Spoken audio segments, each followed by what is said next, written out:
Alors c'est parti pour la partie CSS, c'est parti pour le CSS de notre projet. Tac, on retourne dans notre dossier ici.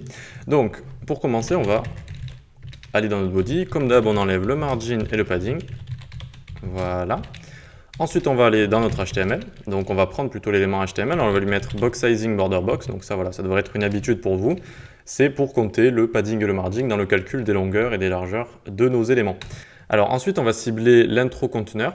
Donc si, voilà, quand on code en solo, donc là je suis en train de tourner une vidéo, mais normalement voilà, on ouvre l'éditeur à côté, et enfin on ouvre le split editor, et du coup qui est situé ici, hein, ma souris est ici.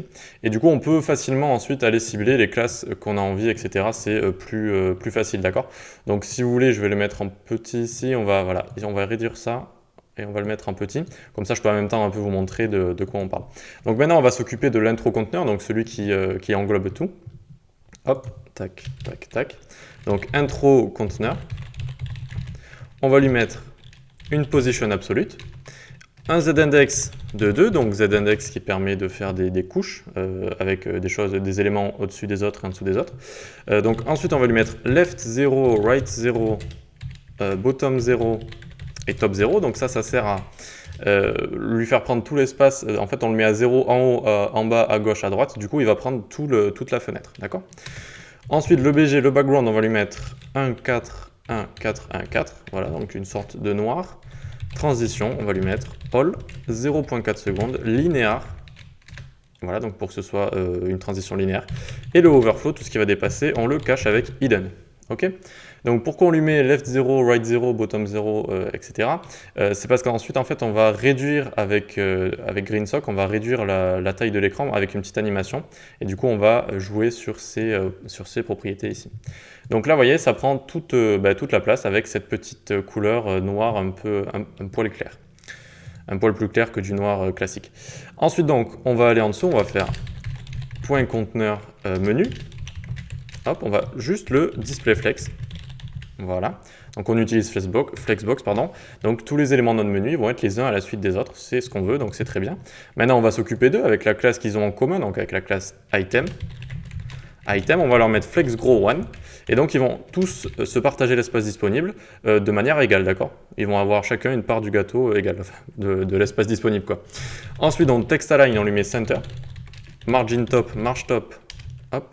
On lui met 10px, voilà, on décale légèrement du top, cursor pointer pour que ce soit cliquable parce que c'est un menu, même si bon là il va pointer sur rien vu qu'on va pas faire le site total, mais voilà, vous avez compris le principe. Font size 35 pixels, color FFF, donc blanc. Font family, celle qu'on a importée, donc on va mettre Cinzel, voilà, c'est toujours un peu de nom bizarre les fontes. Et ensuite donc on va lui mettre aussi, hop là, z-index de 3. Donc on va lui mettre ça parce que plus tard la sphère, vu que c'est un GIF, ça va être un peu grand en fait, comment vous dire. Regardez si on fait clic droit inspecter, hop, vous voyez qu'il est assez grand, d'accord, le GIF, ça fait pas juste le rond de la sphère. Donc pour éviter qu'il y ait des problèmes quand on va resize, etc., que le menu passe en dessous, etc., on lui fait prendre un z-index plus grand que la sphère et du coup la sphère va se retrouver dessous. Ok, donc on va s'occuper du z-index de la sphère un peu plus tard. Donc là on a fini avec nos items. Tac, t'indique la cloche de la cathédrale sonne, j'espère que vous n'entendez pas trop. Ensuite, normalement ça devrait aller, on fait conteneur accueil, donc on va cibler le conteneur ici qui va avoir les titres et la sphère. Hop là. Pareil, on va le display flex. Hop là, très pratique Flexbox quand on n'a pas trop d'éléments à placer, c'est assez sympa. Donc width 100%, height 100%, donc on lui fait prendre 100% de l'hauteur et de la largeur. Ensuite, donc titre ça représente quoi? Ça représente tout ce qui va englober les titres ici. Donc on va lui mettre flex basis qui équivaut à width, donc en largeur 50% de la largeur, 100% de la hauteur. Et donc vous l'aurez compris, on va tout simplement faire prendre à ces deux éléments, donc au titre et à l'image, ou au conteneur du titre et au conteneur de l'image, 50% chacun. Donc là on peut copier-coller et faire en dessous image, item. Et voilà, nickel. Donc on a bientôt fini avec tout ça, on va s'occuper de la sphère maintenant. Donc sphère, on la display block. Voilà, parce que de base c'est une image, donc c'est display inline. Ensuite, pose absolute. Hop là, voilà, on la retire du flux, on va pouvoir la placer tranquillement avec top 50%.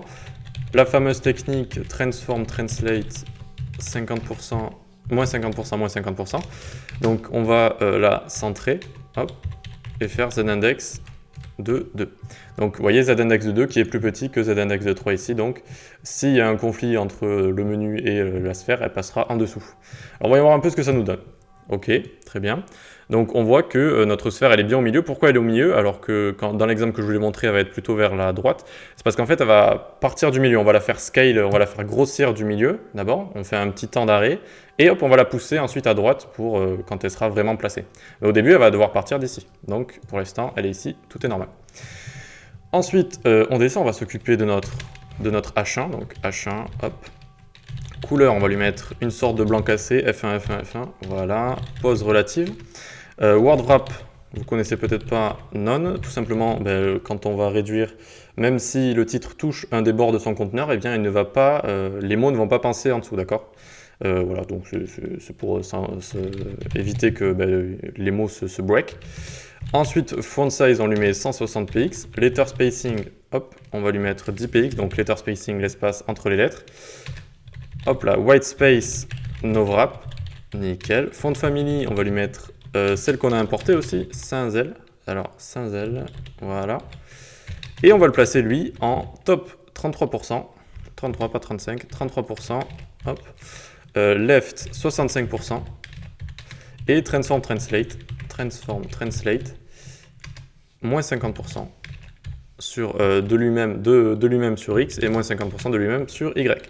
Voilà, j'essaye de bien tout expliquer. Et le z-index, on va lui mettre 3 aussi, donc le même z-index que le menu. Voilà, donc je crois que c'est le z-index le plus haut, c'est ce qui va être le plus au-dessus si on veut. Hein. Tac. Et donc, vous voyez, ça se place ici. Donc là, ça rentre en conflit et tout, hein, il n'y a pas de problème encore avec ça. Mais bon, on a déjà le titre qu'on veut avec le letter spacing, etc., avec la font family qu'il faut. Et je crois qu'on a bientôt fini avec le CSS. Il va nous manquer... Donc les lignes, on les fera un peu plus tard quand on fera le JavaScript. On va s'occuper de first H1 et de second H1. Donc si vous vous souvenez plus de ce que c'est les spans ici. Les spans qui vont nous permettre du coup de faire, vous voyez, ça représente un span si vous voulez, et ça le second. Et on va pouvoir les faire arriver un peu en décalé. On va faire d'abord arriver le premier span, ensuite le deuxième, et ça va faire un petit effet plus sympa que de tout faire arriver d'un coup. Hop. Donc, first H1, tout simplement, on lui met pose relative opacity 1. Voilà, donc ça va nous être utile, vous allez voir très vite, avec le JavaScript. Et on a fini pour l'instant avec le CSS. On y rajoutera quelques petites choses juste après quand on va commencer donc nos animations. Et tout à la fin aussi, on rajoutera un peu de Media Query, histoire de faire un projet assez propre, c'est-à-dire que quand on va le réduire, ou si on le regarde depuis un téléphone, ce qui est assez peu probable, mais quand on va le réduire, ça va pas tout casser, quoi. Allez, on se donne rendez-vous à la prochaine session pour voir les animations avec GreenSock. Allez, à tout de suite.